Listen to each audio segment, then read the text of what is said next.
அரசு ரீதியாக ராஜ்ய ரீதியாக நடவடிக்கக்கூடிய நிதி கோரக்கூடிய நடவடிக்கைகள் அல்லது அமைச்சர்கள் வந்து பார்க்கிறது அப்படிங்கிற நடவடிக்கைகள் நடந்து கொண்டிருக்கக்கூடிய நேரத்தில் கட்சிகள் இடையிலான அரசியல் அப்படிங்கிறது இந்த பணிகளை எல்லாம் பாதிக்கக்கூடிய சூழல் உருவாகுதா?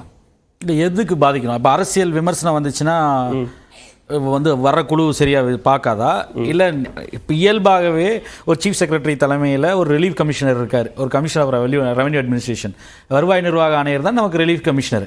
அவர் தலைமையில் தான் வந்து இந்த ரிலீஃப் ஒர்க்கு மற்ற மாநிலங்கள் மாவட்டங்களுக்கு வந்து டிஸ்ட்ரிக்ட் கலெக்டர் தலைமையில் நடக்கும். அரசு இயந்திரம் அது பாட்டுக்கு செயல்படும். ஒரு 10 அமைச்சர்கள் போய் வேலை செஞ்சுருக்காங்க. அந்த நீங்கள் எந்த பிரதமரோ இல்லை முதலமைச்சரோ இல்லைனாலும் அரசு இயந்திரம் தன்னால் அது செயல்பட்டு தான் இருக்கும். அதற்கு வந்து நீங்கள் என்னன்னா இது போகும்போது வேகப்படுத்தும், அமைச்சர்கள் போகும்போது வேகப்படும். அதற்கு அதுதான், அதை தாண்டி வேறு பெரிய விஷயம் இல்லை. என்னன்னா இங்கிருந்து ஒரு உந்து சக்தியாக அரசின் சார்பாக பணிகளை வந்து துரிதப்படுத்துறதுக்கோ இல்லை அவர்கள் முனைப்பு காட்டும் போது இப்போ நேரடியாக ஒரு கண்ட்ரோல் சென்டருக்கு போய் முதலமைச்சர் போறார், ஒரு அமைச்சர் போறான்னா அந்த பணி வந்து இன்னும் கொஞ்சம் ஒரு வேகப்படும். இல்லை அரசாங்க அதிகாரிகள் வந்து இன்னும் கொஞ்சம் கவனத்தோடு பணியாற்றுவார்கள். அதற்காக ஒரு கவனக்குறைவு நம்ம சொல்லலை. ஒரு சில இடங்களில் சுணக்கம் இருக்கலாம், அதுல மாற்றம் ஏற்படும். அது யார் முதலமைச்சர் அமைச்சர் இருந்தாலும் அதற்கு அப்பாற்பட்டது. எனக்கு முன்னாடி பேசிய நண்பர் சொன்னார், இது ஏன் விமர்சனம் ஆகுது அப்படின்னா 1000 கோடி தான் குஜராத் கேட்டாங்க, கேட்டது 1000 கோடி கொடுத்துட்டாங்க. 1000 கோடி குஜராத் கேட்கல. குஜராத் வந்து 9836 கோடி கேட்டது. அந்த சைக்ளோன் திக்கா தேவை ஏதோ ஒன்று வந்தது. அப்போ வந்து ஒன்றிய அரசின் சார்பாக 9836 கோடி கேட்கப்பட்டது. 1000 கோடி ரூபாய் 2வது நாளே ரிலீஸ் செய்யப்பட்டது. அது ஒன்று 1000 கோடி கேட்டதுனால உடனே 1000 கோடியெல்லாம் கொடுத்துட்டுன்றது அது உண்மை இல்லை. அது போய் அப்புறம் 2வது தமிழகத்தை பொறுத்த வரைக்கும் நீங்கள் பல்வேறு இது நான் வந்து கட்சிகளுக்கு அப்பாற்பட்டது நான் சொல்கிறேன். நீங்கள் 2017 பார்த்தீங்கன்னா ஒரு நமக்கு பல்வேறு புயல்கள் வந்துட்டு போயிருக்கு. இப்போ இந்த கடந்த 10 ஆண்டுகள் எடுத்தீங்கன்னா வர்தா புயல் ஒன்று வந்தது.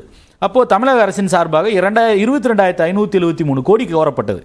ஒதுக்கிய தொகை வந்து 266 கோடி. அதற்கப்புறம் வந்து 2017 ஒரு கடுமையான வறட்சி வந்துச்சு தமிழ்நாட்டில். அப்போ அந்த வறட்சி வந்தப்போ இதே போல் அப்போ திரு எடப்பாடி பழனிசாமி அவர்கள் தான் முதலமைச்சர். அவர் சார்பாக வந்து ஒரு ஏறக்குறைய 39,500 கோடி கேள்வி கோரப்பட்டது. அதற்கு ஒதுக்கிய தொகை வந்து 1748 கோடி. இதே போல தான் கஜா புயலில் வந்து 14,910 கோடி, ஏறக்குறைய 15,000 கோடி. அதில் 46 உயிர்கள் போச்சு. டெல்டாலாம் பெரிய டெவஸ்டேஷன் ஆச்சு, பெரிய பாதிப்பு ஏற்பட்டது. அதற்கு ஒதுக்கிய தொகை வந்து 141 கோடி. இதே போல ஒக்கி புயல் எடுத்துட்டீங்கன்னா இதே மாதிரி தான் 9300 கோடிக்கு ஏறப்பட்டது. கடைசியாக ஒதுக்கப்பட்டதே 1700 கோடி தான். எதற்காக இந்த துறை வந்து இவ்வளவு கம்மியான ஒதுக்கீடு? ஏன்னா மிகைப்படுத்தி கேட்டுட்டாங்க, ஜாஸ்தி கேட்டுட்டா நீங்க என்ன எல்லாத்தையுமே கொடுத்துட போறீங்க? அப்படி ஒன்றும் கிடையாது.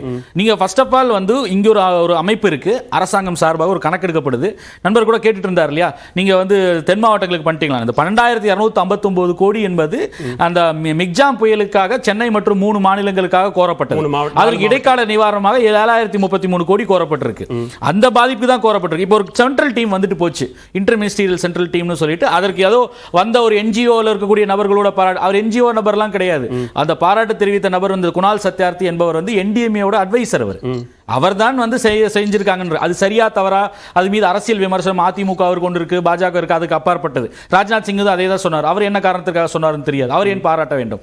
அதற்குள்ள போக விரும்பல. ஆனால் இப்போ இந்த டீம் போயிடுச்சு, உடனே வந்துடும் நினைக்கிறீங்களா? வராது. அடுத்தபடியாக இந்த ஐசிஎம்டி கொடுக்கக்கூடிய அறிக்கையை அந்த உள்துறை அமைச்சகத்துக்கு கீழே வந்து நேஷனல் எக்ஸிகியூட்டிவ் கமிட்டி ஒன்று இருக்கு, அதுக்கு ஒரு சப் கமிட்டி இருக்கு. அந்த கமிட்டிட்ட போகும். அந்த கமிட்டி வந்து அதை பரிசீலிச்சு அது வந்து உடனே ரெக்கமெண்டேஷன் சரின்னு அது ஒரு தொகையை சொல்லும்.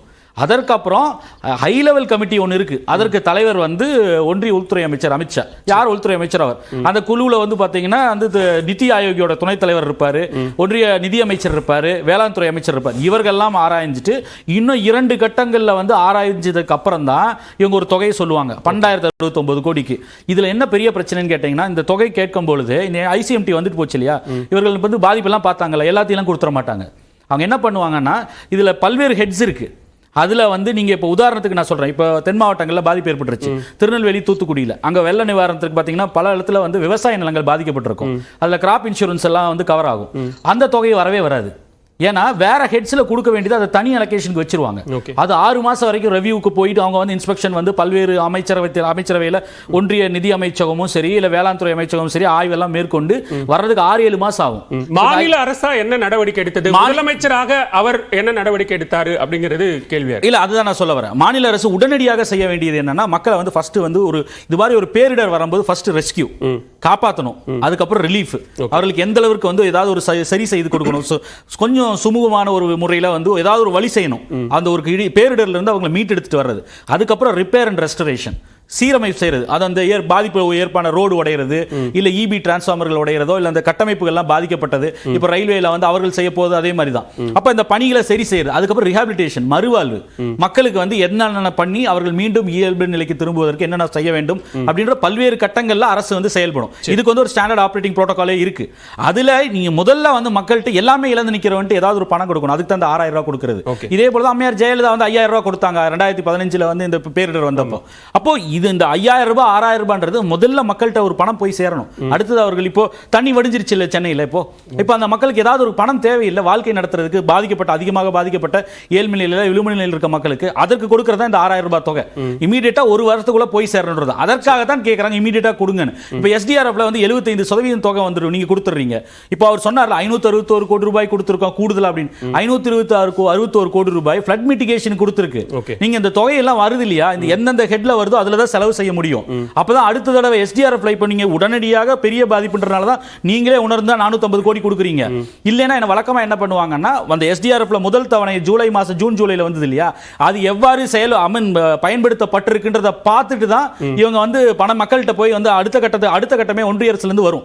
அது வந்து நீங்க இமாலய மலையில் இருக்கக்கூடிய மாநிலங்களுக்கு, மேற்கு வடகிழக்கு இருக்க மாநிலங்களுக்கு பார்த்தா 90% ஒன்றிய அரசு கொடுக்கும். மித்த எல்லா மாநிலங்களுக்கும் பாத்தீங்கன்னா வந்து 75-25 பிரியும். ஆனால் இருக்கக்கூடிய பணத்துல மாநில அரசனுடைய பணத்துல தான் இப்ப செலவு பண்ணிட்டு இருக்காங்க. நீங்க இப்ப ரிலீவ் பண்றதுக்கு கூட சாங்க்ஷன் பண்ணியிருந்தாலும் கூட உடனடி தீர்வு வேணும்ன்ற ஒரு மாநில அரசு, அது நீங்க யார் முதலமைச்சர் திரு ஸ்டாலின் அவர்களோ, திரு பழனிசாமி அவர்களோ, திரு ஜெயலலிதா அவர்களோ யாரா இருந்தாலும் சரி, அவர்களுக்கு இருக்கக்கூடிய பணத்தில் முதல்ல போய் மக்கள்கிட்ட போய் சேர்க்கணும் தான் பண்றாங்க. பிரச்சனை என்ன வருதுன்னா, இந்த ப்ராசஸ் தாங்க.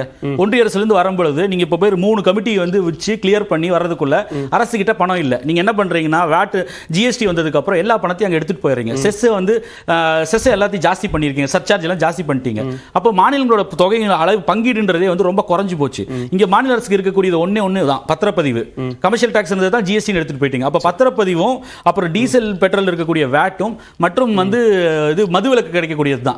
அப்புறம் சின்ன ரோட் டாக்ஸ் இது போன்ற தொகைகள் தான். அப்ப ஒரு மாநில அரசு வந்து ஒரு இயல்பாகவே எந்த மாநில அரசா இருந்தாலும் கையேந்திக்கூடிய நிலையில் தான் இருக்கு. இது போல பேரிடரோ ஏதோ ஒரு பிரச்சனை வரும்பொழுது அப்ப நீங்க என்னன்னா, அப்ப கணம் கொடுனா உடனடியாக கொடுத்து தான் ஆகணும். அதற்கு வந்து நீ ஜாஸ்தி கேட்டுட்ட, நீ வந்து 20,000 கோடி ரூபாய் எதுக்கு கேட்கற, 12,650 கோடி ரூபாய் எதுக்கு கேட்கற, நான் வந்து அவங்க 6 ரூபாய் தான் கேட்டாங்க, அவங்க 9,836 கோடி கேட்டாங்க, 1000 ரூபாய் கொடுக்குறீங்க, 1000 கோடி கொடுக்குறீங்க. அப்ப வந்து ஒரு மாநில அரசு எவ்வளவு பாதிப்பு ஏற்பட்டிருக்கு நீங்களே ஒத்துக்கிறீங்க. குஜராத் மாநிலத்தில் வந்து புயல் 2021 வந்தப்போ 82ல 88ல வந்த புயலை விட இது பெரிய புயல் எல்லாம் வந்து சொன்னாங்க. அப்போ முதலமைச்சர் பிரதமராக இருக்கக்கூடிய மோடி அவர்கள் ஏரியல் சர்வே போயிட்டு வந்தாரு. 2015 இங்க கூட வந்தாரு, இதுவரைக்கும் இங்க வரவே இல்லையே.